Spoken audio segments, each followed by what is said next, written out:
Full spoilers ahead for this video game.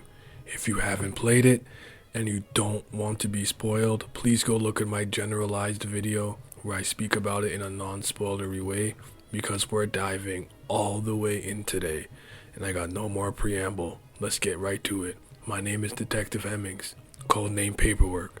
I am the literary detective. Welcome to Case 31, the last masterpiece. Why Expedition 33 strengthens the RPG genre. No. He saw it too.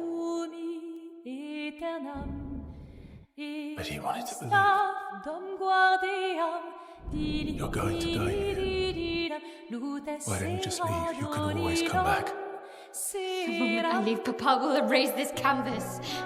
This is not worth your life. Life. My life of loneliness in a shell of a body.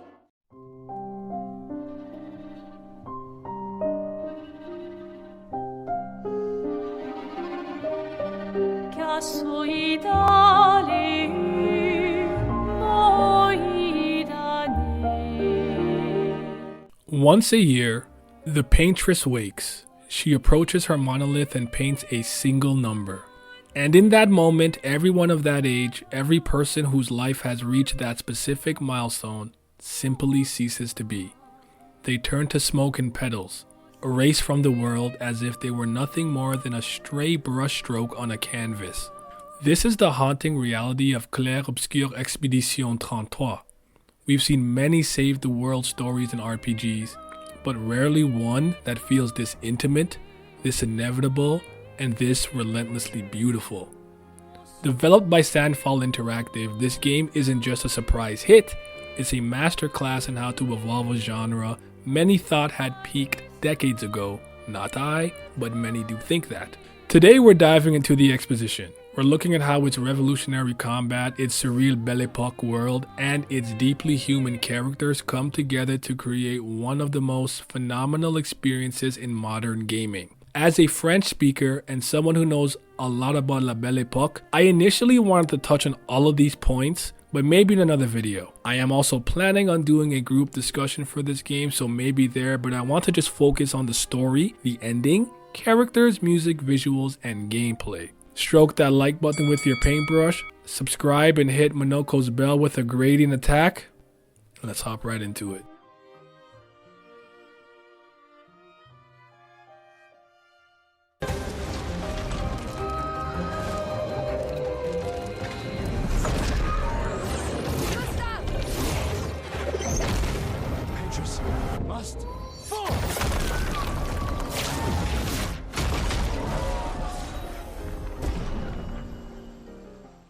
At first glance, Expedition 33 looks like a classic turn-based JRPG. I really want to call it an FRPG, is that a thing? You have a party, a menu, and an order of actions. But the second an enemy lunges at you, that illusion shatters. This isn't a game where you select attack and go get a cup of coffee. The combat is active turn-based. Every single enemy attack can be dodged, parried, or jumped over in real time. It takes the tactical depth of something like a Persona and injects it with the mechanical tension of something like a Sekiro, if you will. However, it's integral to highlight that these mechanics are not unique to Claire. A lot of the talking heads who are very prominent online have credited this game to be the first turn-based game where you can act when it isn't your turn, because they don't play these types of games. This is not true, and the creators themselves have stated that they took inspiration from games like Lost Odyssey, Super Mario RPG, Legend of the Seven Stars, Paper Mario, and Paper Mario the Thousand Year Door, the Mario and Luigi series, Bug Fables, Sea of Stars, Legend of Dragoon, Xenogears, etc. These are all games where you can evade, block, super block, and or counterattack when it's the enemy's turn. Moreover, when attacking, you play short minigames, do little inputs or QTEs, quick time events to make an attack work or enhance the damage. See or play something like Born of Bread or Escape from Ever After, You'll see why Claire made this game element work wonderfully for their video game. It is not the first to do so. Parrying isn't just a defensive tool, it is arguably the engine of your offense. A successful parry generates AP, ability points, allowing you to retaliate with devastating skills. You find yourself leading into the screen, memorizing the rhythm of a boss's combo or an enemy attack just to earn that extra bit of AP. It transforms the enemy's turn into a period of high stakes play, mirroring the real life danger of this world. When you parry successfully, you counterattack, dealing massive damage to the enemy. Then there's the free aim system. When Gustave or another party member pulls out a weapon, the game shifts. You aren't just clicking a target, you're manually aiming for weak points or moving targets. It adds a layer of skill expression rarely seen in the genre. If you have the aim and the timing, you can dismantle enemies far more efficiently than the stats alone would suggest. Some boss encounters lean into this more than others, but it's a very cool mechanic.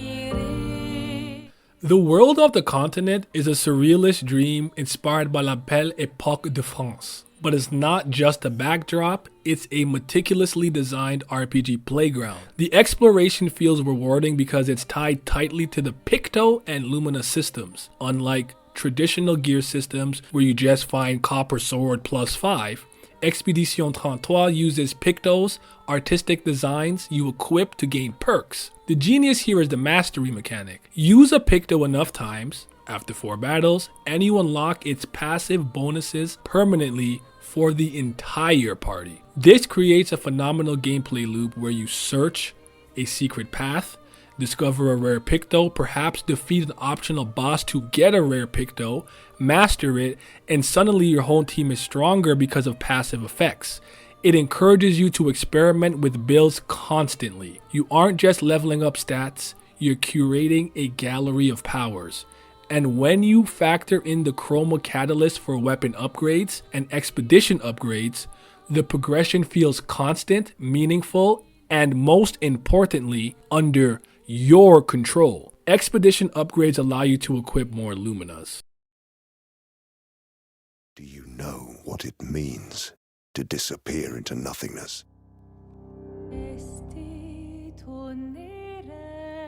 Their memories,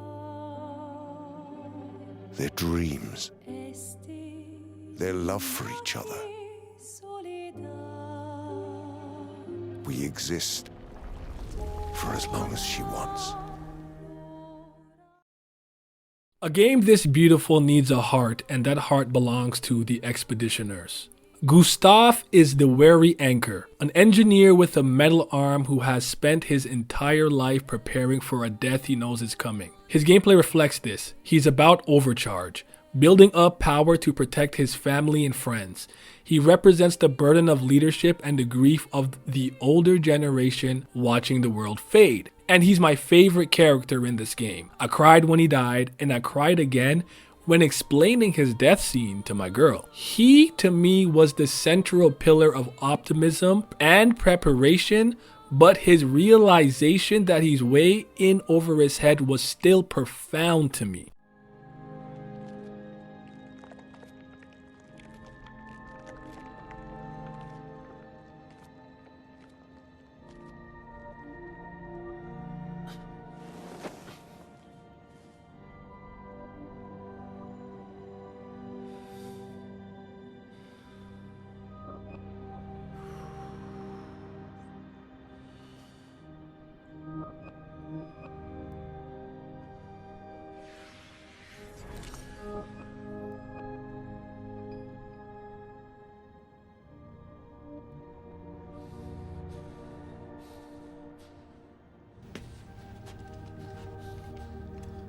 No, God!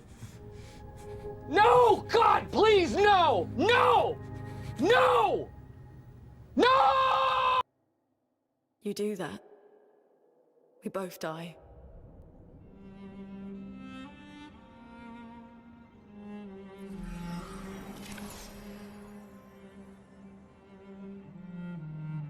Hey. Fucking hell.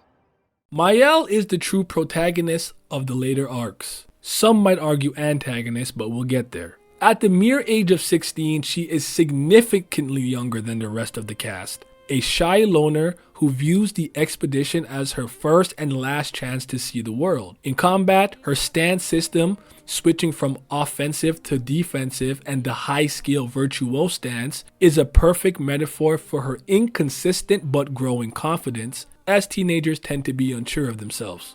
Then there is Lune, the scholar, or Lune for moon. Her gameplay is built around elemental stains, requiring a scientific precision that mirrors her obsession with uncovering the paintress's origins and the secrets of this world. And we can't forget Monoko, the Gestural. He's one of the weirdest and most delightful party members in recent memory, a scholarly being who views battles as meditation.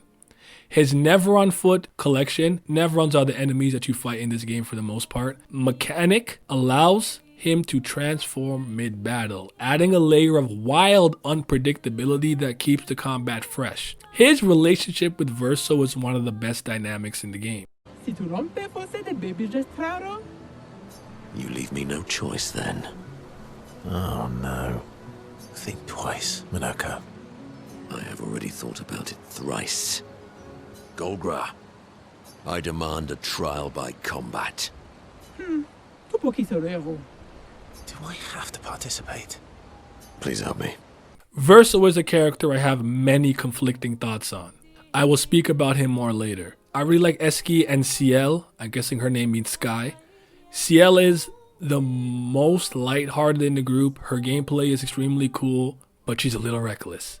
Like a nonchalant, calm recklessness. Her grief over losing her husband and her mistake that cost her unborn baby she wasn't aware of definitely affects her till this day. And I just want to shout out Golgra. She's hilarious. I love the Gesturals in general. They were needed to lighten up this game, which can be really heavy, somber, and melancholic at times.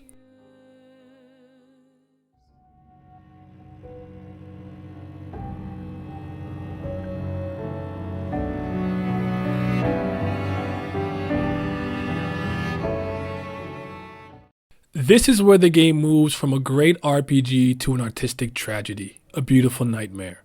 The narrative shift in Act 2, where we learn the world of Lumière is actually a canvas, a painted reality created by the Dessendre family to escape their own grief, is a punch to the gut. The paintress, Aline, I can't remember how they said her name, isn't a simple monster. She's a grieving mother so broken by the death of her son, Verso Gustave, that she turned his favorite childhood drawings into a living, breathing prison. Gommages erases people simply because her power is waning and she can no longer sustain the entire painting. And maintaining the oldest creations are the hardest, thus while the oldest people keep on gommaging. Renoir likes his paintings to have meaning. He's the overprotective family man whose grief from losing a son and having his daughter burnt to a crisp makes him go to extremes to keep everyone safe. He is the main antagonist in the game, debatably, and I think his painted version plus his real version are very multifaceted characters that deeply impact the overall story. Maëlle/Alicia is the least talented paintress in the family.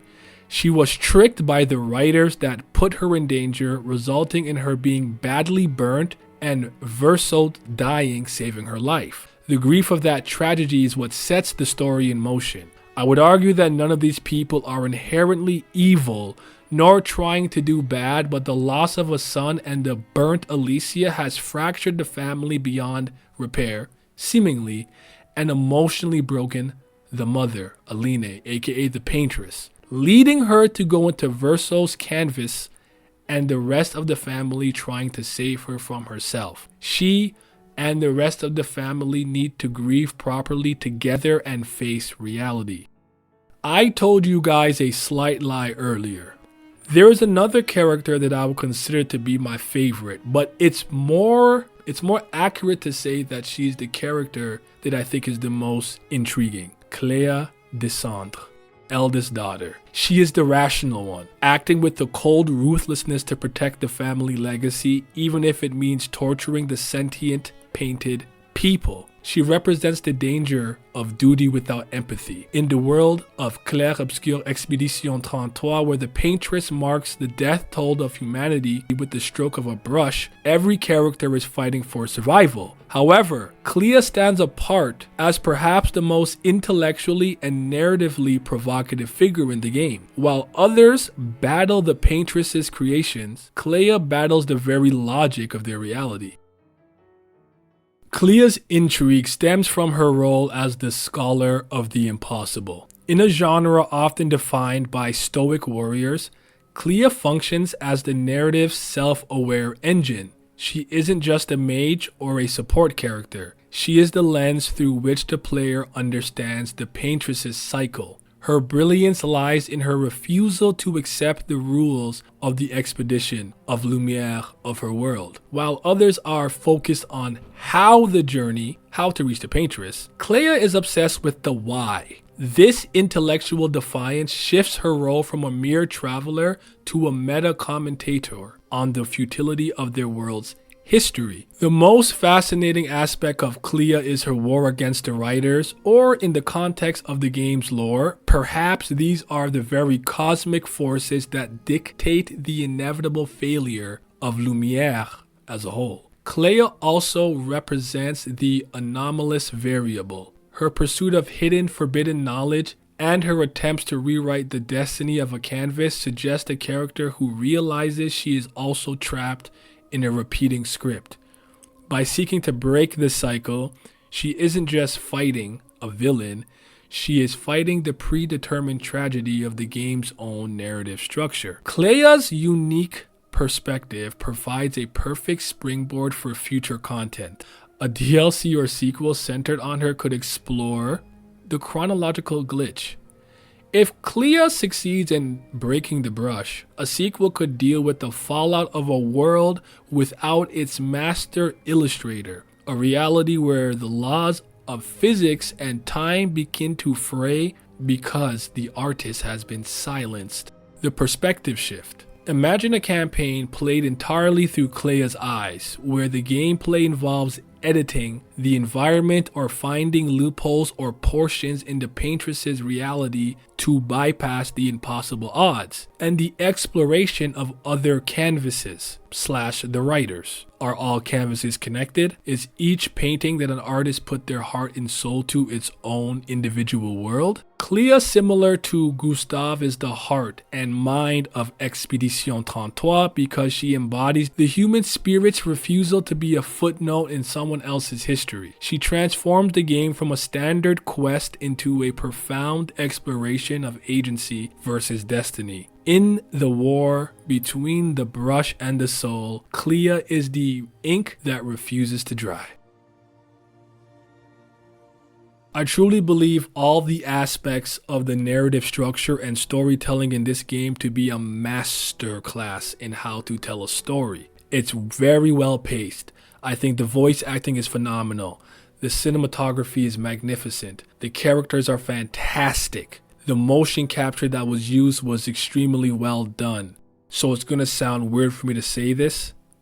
The narrative isn't flawless. I and many players feel like Act 2 meanders, and the pivot from saving Lumière to family drama can really feel abrupt and take you out of the moment. Some side characters like Monoko lose plot relevance in the final hours, becoming spectators to the Dessendre family feud. Now I really need everyone to lock in. Put on your critical thinking hats and really listen to what I'm about to say here.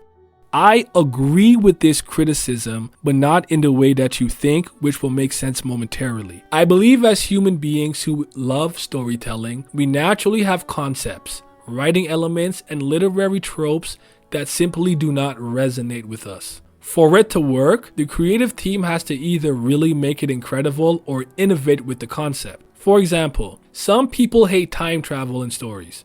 Some people dislike the concept of multiple realities or even amnesia. but amnesia can work sometimes. I have a hard time resonating with stories that have a second layer of fictional characters. It makes it hard for me because I have an inclination to adopt the, oh, so they weren't real mindset.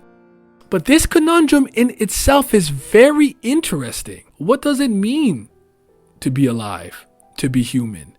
Do you have to have a natural birth to be real? Are the people of Lumière any less real just because they were made by a grieving family? If I am a clone of Detective Hemmings, does that invalidate my existence? Am I a mere copy? These people experience life, death, loss, gain, love, and so much more.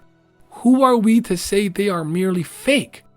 And the longer I thought about this, the more I was okay with the canvas world as a concept. Because honestly, it initially did not resonate with me, and I lost a lot of motivation once Act 3 started. The vibes felt off, as the kids would say. The energy I had and the fervor I had to save the world vanished.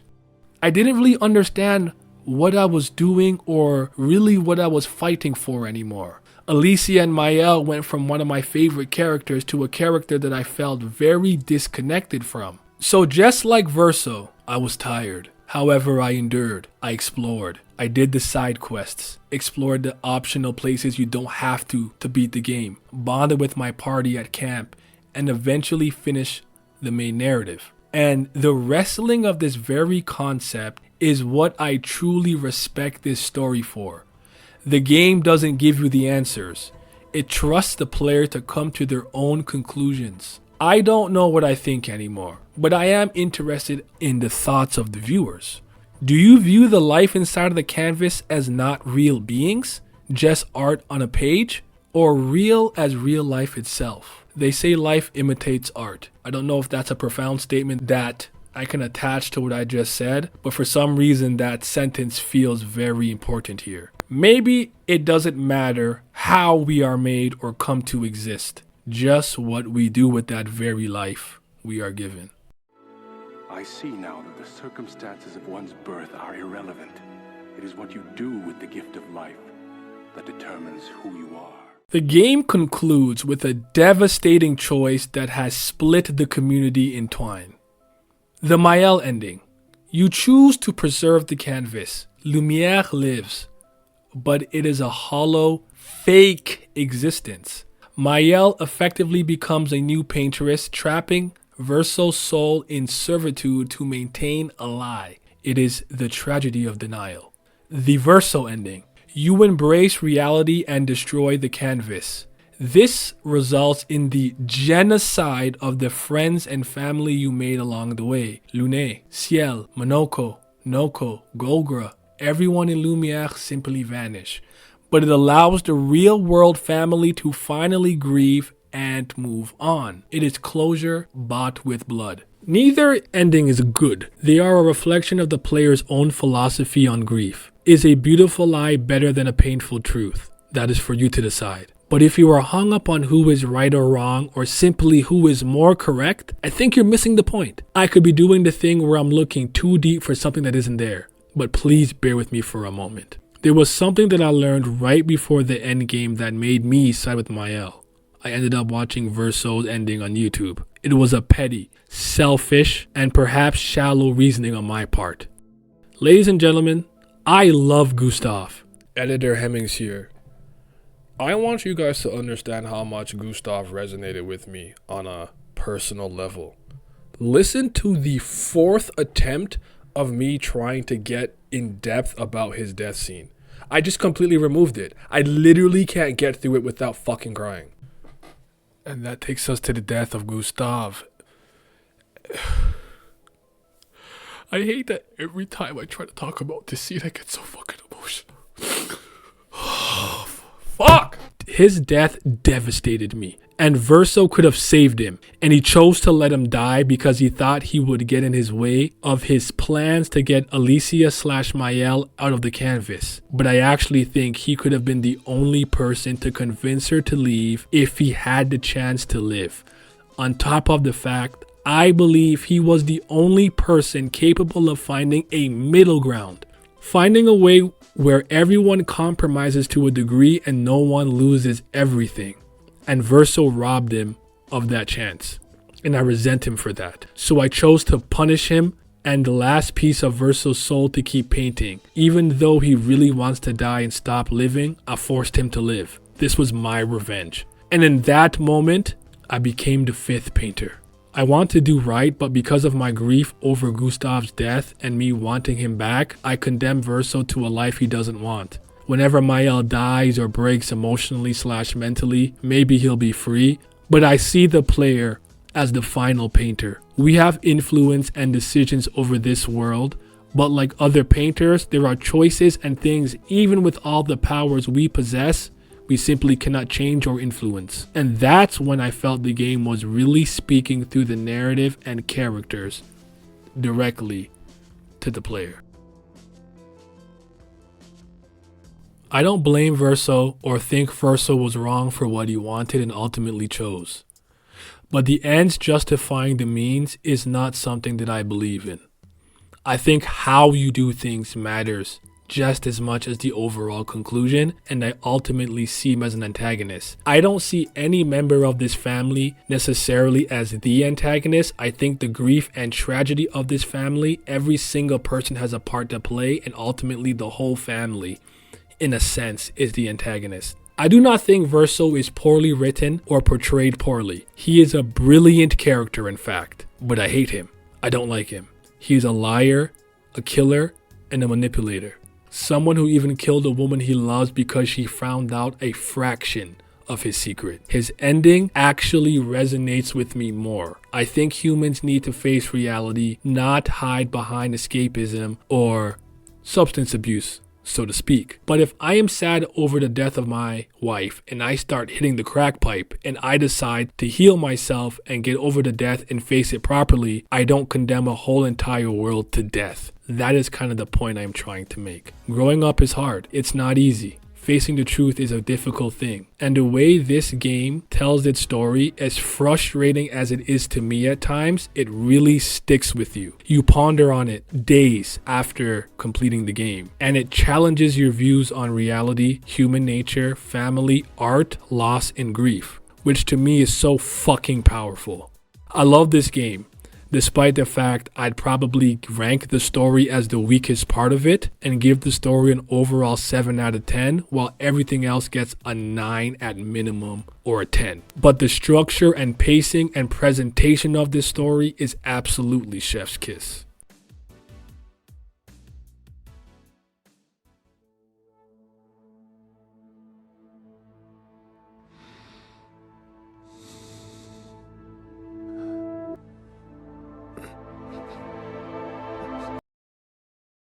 We cannot talk about Expedition 33 without talking about the clair-obscur of it all, the play of light and shadow, clarity and obscurity. Using Unreal Engine 5, I believe, Sandfall has created a world that looks like an oil painting come to life. And then there's the music. L'Orient Testard has delivered what is arguably the best soundtrack of the decade. The use of the human voice, specifically Alice Duport-Percier, is the voice of the world. The way the music dynamically crescendos during combat, intensifying as the boss reaches its final phase, creates an atmosphere and immersion that is frankly unparalleled in my opinion. I just have a hard time speaking about music because I'm not a music expert and I don't know all the technical jargon and things of that nature, but I think it's super, super dope. Clair-Obscur Expedition 33 is a miracle. It takes the dead genre and proves it was just waiting for a new coat of paint. By merging tactical depth with visceral thrills and wrapping it in a story about what it means to live when you know exactly when you'll die, Sandfall Interactive has created something beautiful. I don't know if it's timeless, but beautiful. Whether you're here for the perfect parry or a story that will stay with you long after the credits roll, the 33rd Expedition is one you need to join. Because in the end, we're all just paint on a canvas. It's just a matter of what we choose to depict before the paintress wakes. Thank you for watching.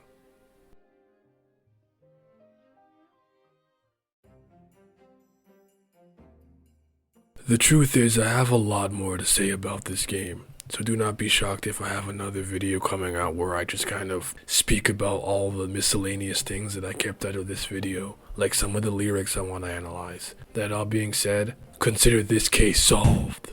Thanks for watching, share with everybody, and stay tuned for the Expedition 33 discussion. Should be a good time.